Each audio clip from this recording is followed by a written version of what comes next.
For what feels like years, I've been hearing hype for Longlegs, the new film from Osgood Perkins. You've surely seen the aggressive, effective marketing campaign at this point. From an endless parade of creepy clips to a Nick Cage hotline, Neon has pulled out all the stops to make this bad boy look like the scariest thing since putting a flashlight under your face and going boo.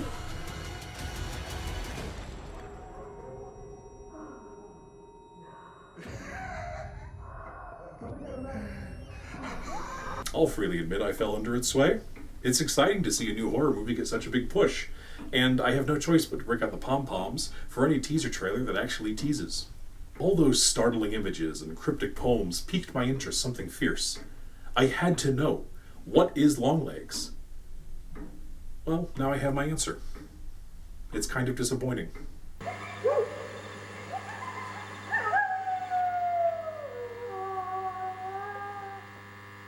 Longlegs is the story of Special Agent Lee Harker, an apparently psychic FBI recruit tasked with catching a satanic killer who can compel people to do terrible things. Do it. Don't trust him. Do it. Do not trust him. The actual devil right now. I'm giving you the permission No, don't do it. to do it. Teamed up with her no-nonsense superior and managing a tense relationship with her mother, Harker's investigation threatens to reveal secrets about her own past. Let's start with the good. Longlegs is a gorgeous film. Cinematographer Andrzej Zarocki gives it a very composed, painterly look. The camera's usually still, the action usually centered, but the image is never perfect. It's always a couple degrees off. There's a subtle sense of wrongness to everything, like the empty spaces are too empty. The movie also puts to use a number of formal tricks that I really enjoyed. Changes in aspect ratio, coded messages flashing on screen. Even a segment shot on tape. It all builds a persistently oppressive, nervy atmosphere. Longlegs isn't concerned with scaring you so much as it is in getting under your skin. When it commits to these simple thrills, it works well.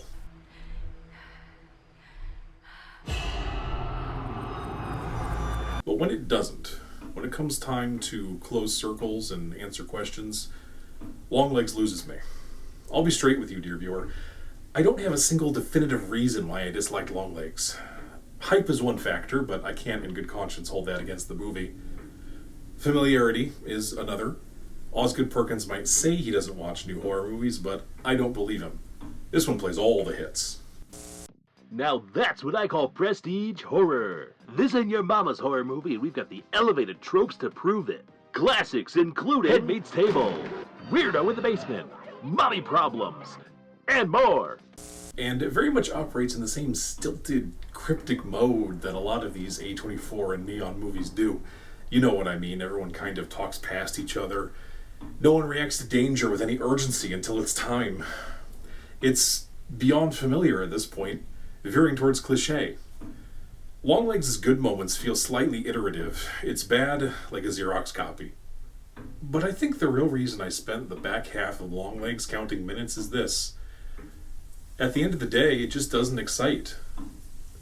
As the movie goes on, the mystery shrinks, the action slows, and that gloriously eerie atmosphere just seems to slip away.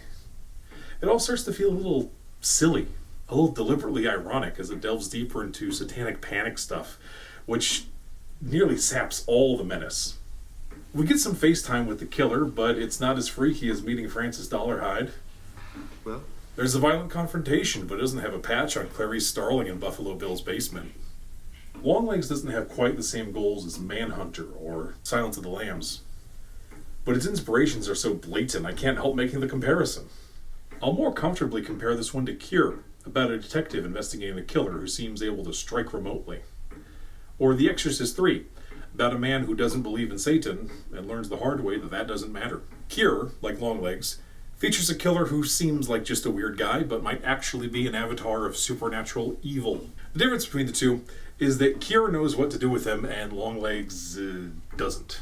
The title character sticks out like a sore thumb.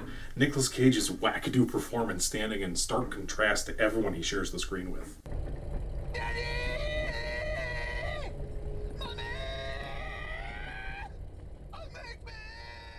It's not too scary. It's just abnormal. The Exorcist 3, like Longlegs, approaches the supernatural clinically, almost agnostically. It builds a staggering sense of dread, of supernatural coincidence, of catching a glimpse of the cosmic machinery and realizing how powerless you are to affect any of it. It leaves me wondering if I'm wrong about how the universe works. If what I firmly believe in won't be able to protect me. Longlegs seems content to leave it at, "Ooh, the devil might get you." I am simply not scared of the devil.